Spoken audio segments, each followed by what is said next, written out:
What is up, basketball fans? Welcome to another live edition of the NBA Outlet. I'm your host, Nick Fay. With me, as always, Kory Waldron. What's up, Kory? Nothing much. So I've injured for a second time today, so I'm feeling really good. And of course, NBA basketball. And it was just probably one of the greatest weekends in terms of like TV content, movie content. You had Avengers Endgame drop, and then you had Game of Thrones last night, Battle of Winterfell.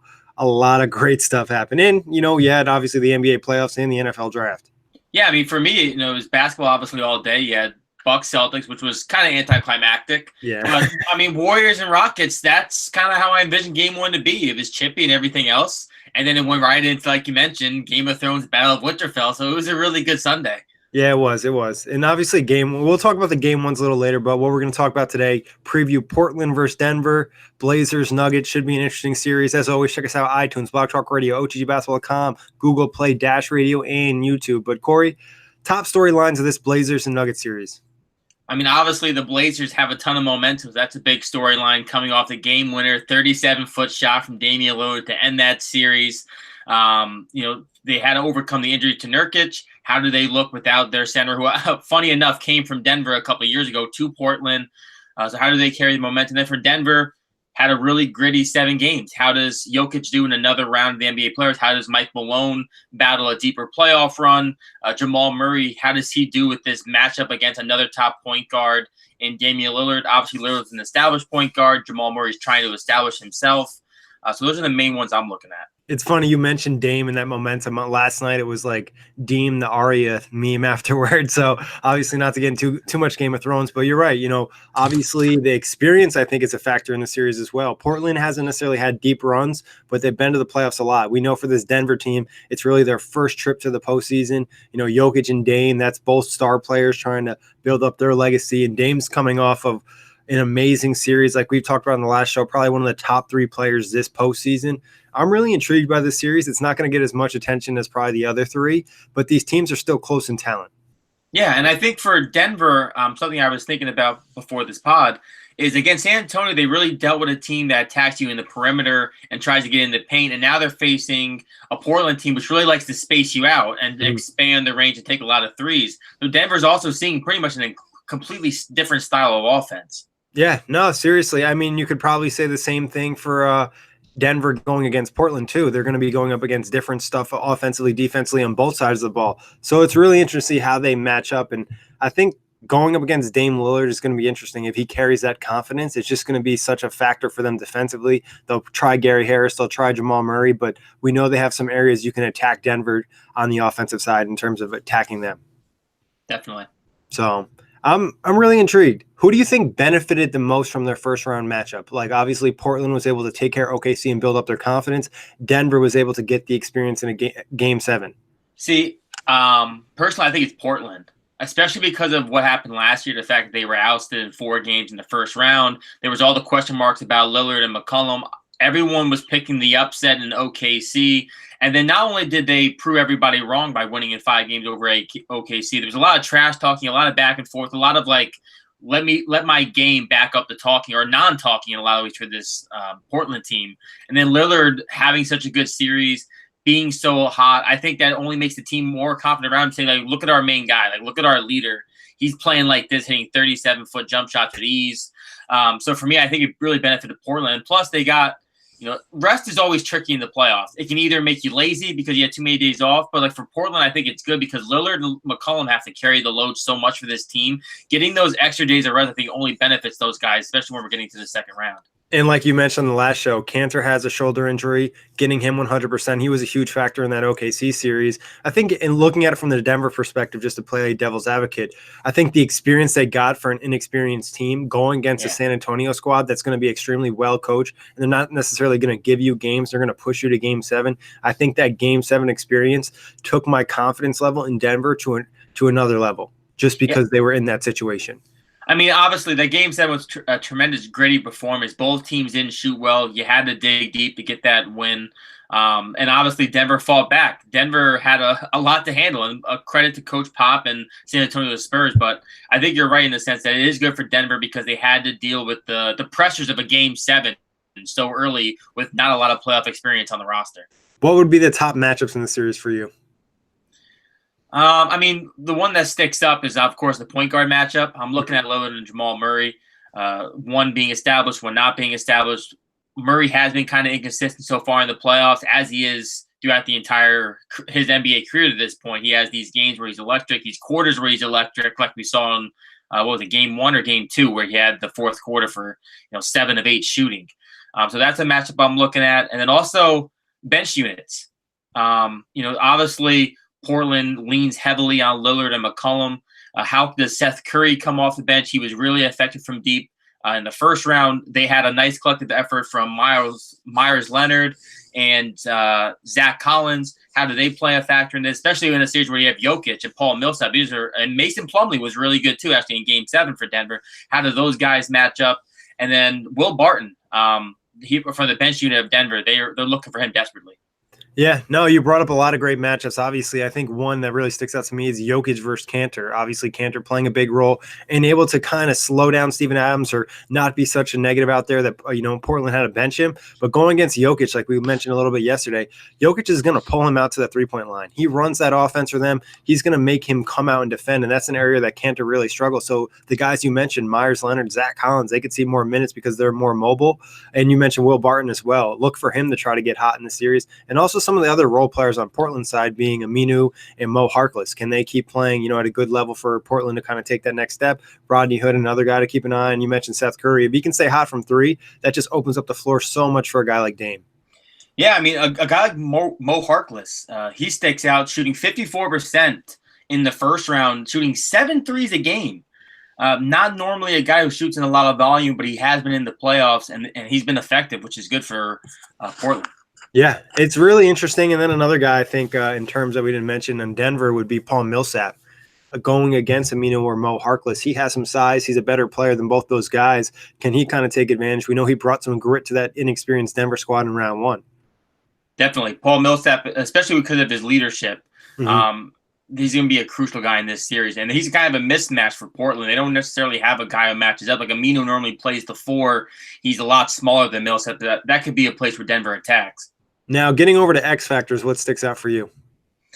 I mean, at the end of the day, for the X factor on Portland, I think it's a collective bench unit. I still think Lillard's going to get his. I think McCollum gets his. But you need guys, well, not even bench unit, the role players. Can Harkless continue to shoot 54% from 3?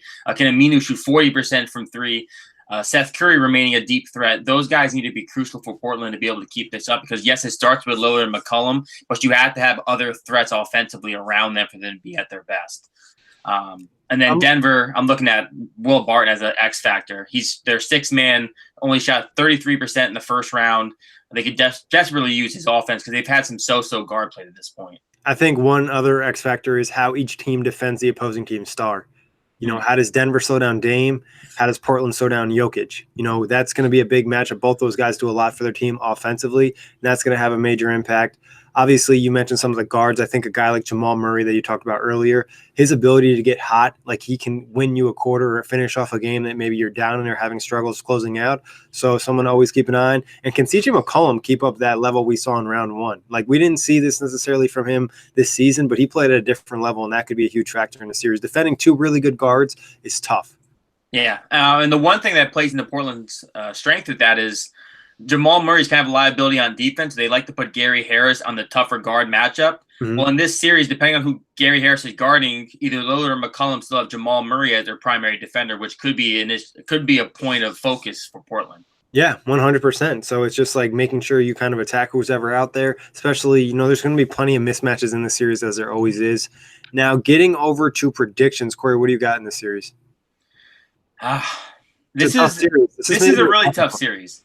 Yeah, because I think Denver might have had a tougher matchup last round. It's tough to gauge Portland because they lean so heavily on Lillard and McCollum. Can Lillard sustain this? I'm going with Damian Lillard and Portland. I'm going to say the Portland Trailblazers in 7. I'm going to go with Denver in 7. I initially was like, you want to go with Portland so bad because they have Dame, but I just really buying the confidence that Denver got from that victory over the Spurs. And I mentioned they're close in talent. I think Denver has the nod, though, in terms of across the roster. They just have a lot of good players where, Portland's going to have to throw out more role guys. But it's a big test for them in terms of it'd be a big step to go from not making the playoffs to making the Western Conference Finals. That's the one good thing about how the playoffs kind of shook up is we're going to get a different team in the Western Conference Finals no matter how we shook it. So we have either Portland or Denver getting the nod.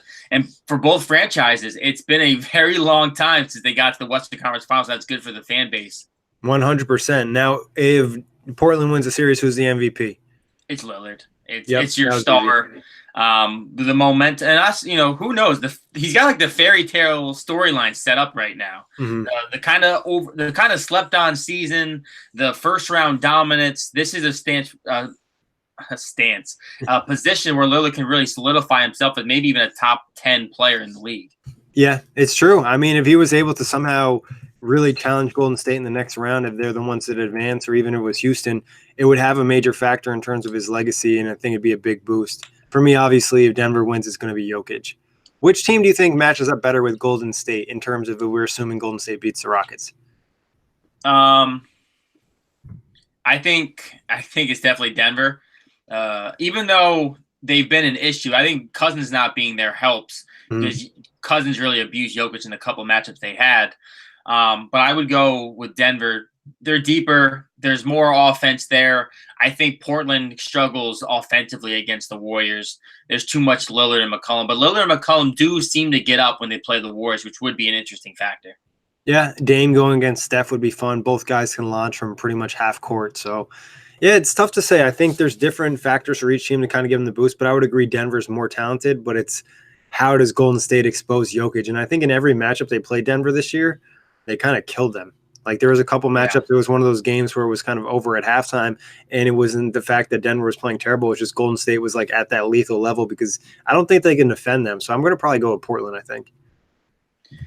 Yeah, I mean, Portland definitely is a more grittier defensive team, which probably helps in their favor because you have to limit Golden State because Denver gets in a shootout and Denver's not hitting shots. What we see is it happens not more times than not, but it happens quite often, and that's an issue against the Warriors. Yeah. Also, both teams would have to make adjustments. Like Cantor's definitely coming off the floor if they're playing Portland, and then like can they force Jokic off the floor? They possibly could, especially with all the switches they kind of force, especially running off screens and whatnot. But anything else on this series before we move on? No, it should be entertaining. Actually, a series that I might pay more attention to because these are both squads that I don't necessarily watch a ton of in the regular season. Yeah, it should be a really fun one, especially with the way they both performed in round one. Moving on to just talk a little bit about game one yesterday. Boston, Milwaukee. Big surprise. I know a big surprise for Mr. 5 games over there. So, yeah, Bucks in 5 looks in jeopardy after game one. I think for me personally, the one thing I just didn't take into account is just how bewildered Milwaukee was going to look. They didn't have any adjustment to the fact that Brad Stevens and the Boston Celtics completely neutralized Giannis Antetokounmpo. And there was I messaged you this during the game. I was like, I feel like Milwaukee ran 5 plays the entire game. It just felt like their offense was discombobulated. Once Antetokounmpo was taken out, nobody really knew what to do. And then from the Celtics standpoint, I mean, Al Horford was my MVP. He was phenomenal, did a little bit of everything. Kyrie was on. Jalen was nice and aggressive, had a very nice dunk. It was surprising. I just didn't expect the MVP candidate in Antetokounmpo to lay a dud in game one. It's something I just hadn't prepared for. Yeah, I think the game plan for Milwaukee was pretty terrible. They weren't prepared on both ends of the floor. We're not just talking about offensively in terms of Giannis being stopped. You knew they were going to double team him or send a lot of attention his way. And they're going to shrink the floor, and they were going to probably put Horford and Baines on him majority of the time.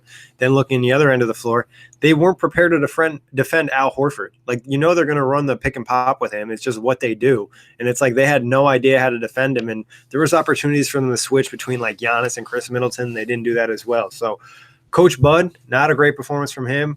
I think Giannis's performance wasn't great either, but a lot of that was not being in the right position. I think an area they can kind of attack is that right a couple steps outside of the block.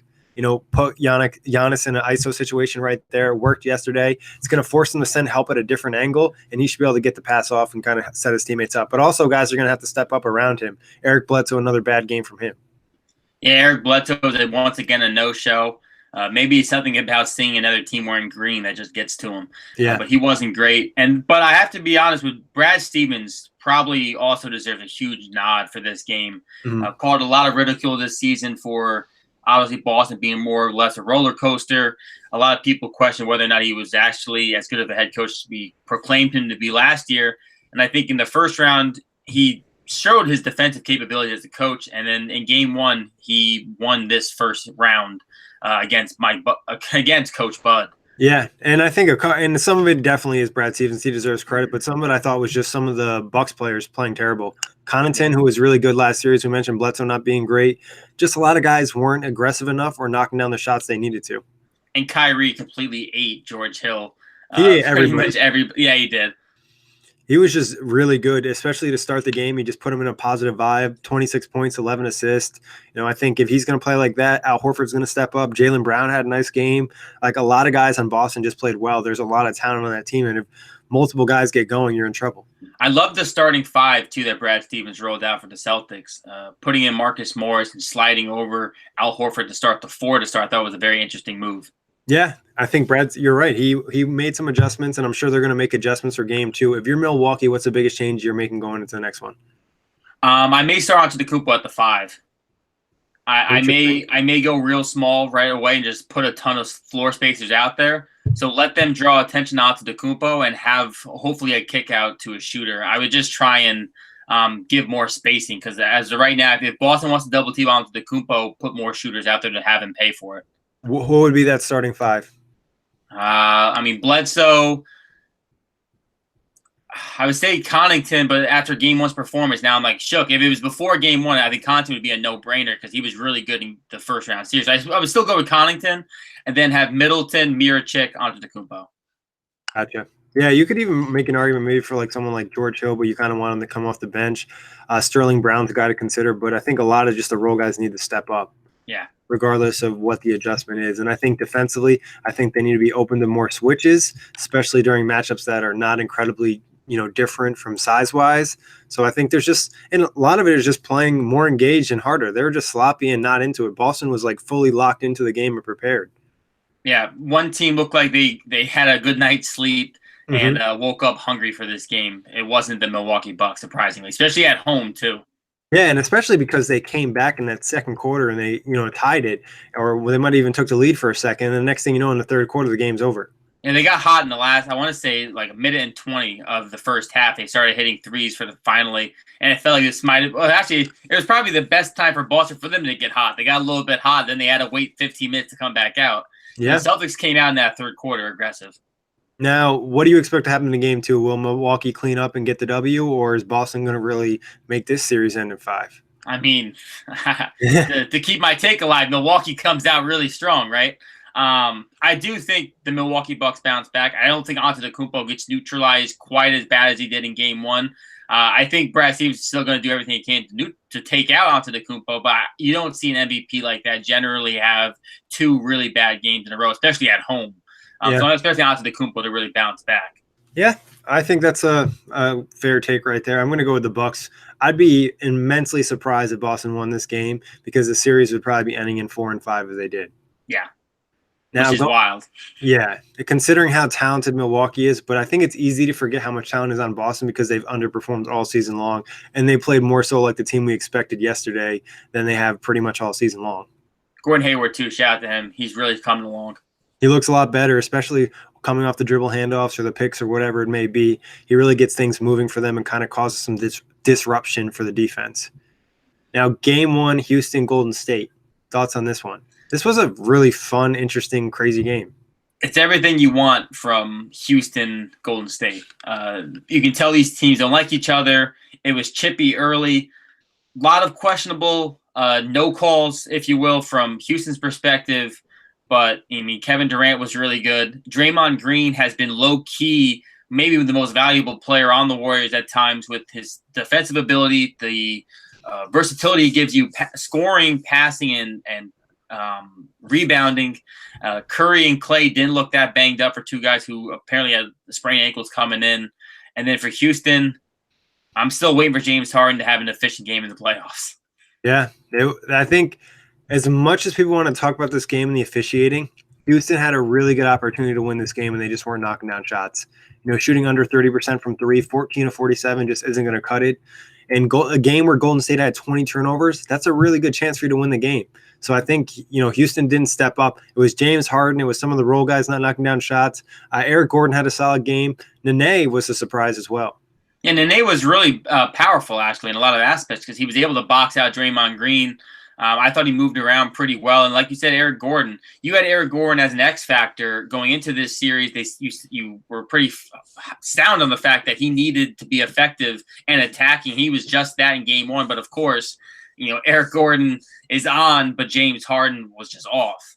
And the crazy thing about Eric Gordon this game, he wasn't even on from three. Like, he had 7 straight misses, I want to say, from deep. He was great attacking the rim, and that's really what they need from him is you're going to have bad game shooting, but if you keep attacking, it's going to be a major factor. And I think James Harden, he might be banged up, but he needs to be more aggressive regardless. He needs to get inside. There's too many opportunities where he just steps back for three when it's not necessary, especially if he has a mismatch.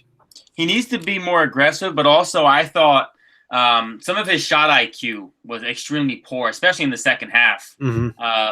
I get it. The 3-point shot is a part of his game, but there comes a point in time where I think he was at, like 2 for 10 and he was still doing fadeaway threes with not a ton of space, like with guys pretty much draped on him, still taking that shot and clanking it off the rim.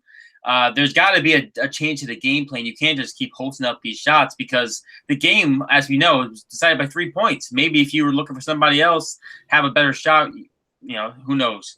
Yeah, I think also they need to run a little offense occasionally. And sometimes the possessions are just way too much James Harden.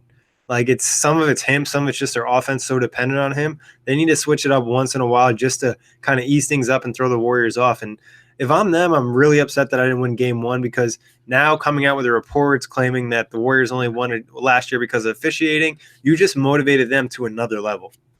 Yeah. And again, like you mentioned, the 20 turnovers. I don't know. Obviously, the Warriors' biggest issue this year is the fact they're really sloppy with the basketball. It's pretty much been their issue since they started this little dynasty thing. They kind of play carefree with the ball. It's part of the system, but it's also part of their style. Yeah. And like you said, how often is Golden State really going to have 20 turnovers though in a game? This was a chance for Houston to take advantage of the real sloppy Warriors, but they couldn't get it done. And I didn't even feel like KD had an amazing game. Like, he was 11 of 25, and I felt like he missed a lot of shots that he was making in the last series. And I don't think all of it was Houston's defense. I think he was just missing some. So Durant's probably not going to have another average game.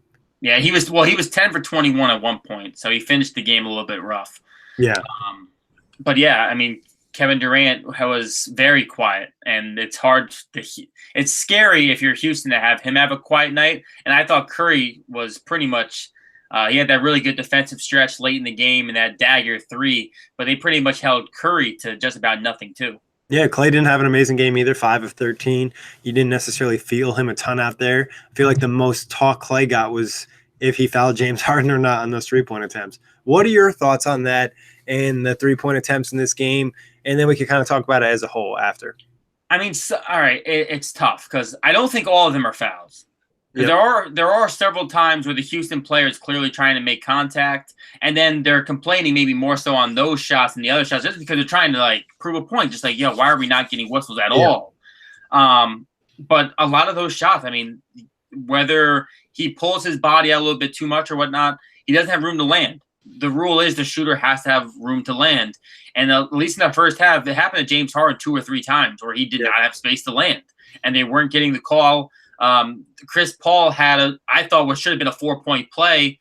I can't remember when exactly that happened, but he took that was late in the game. That was fourth quarter, I want to say. Yeah, I believe that should have been a 4-point play. Now, granted, the one he does kick out his hip a little bit on the top, but I don't know if he would have had a clear room to land regardless. But that one was pretty questionable to me. But nonetheless, those are game-deciding calls when you're not getting those free throws. Yeah, I agree with the fact that it probably 50% of them. I don't think all of them were fouls. Some of them is too much of Houston kind of flopping into it. Yeah. But there was a fair share of them that were definitely fouls.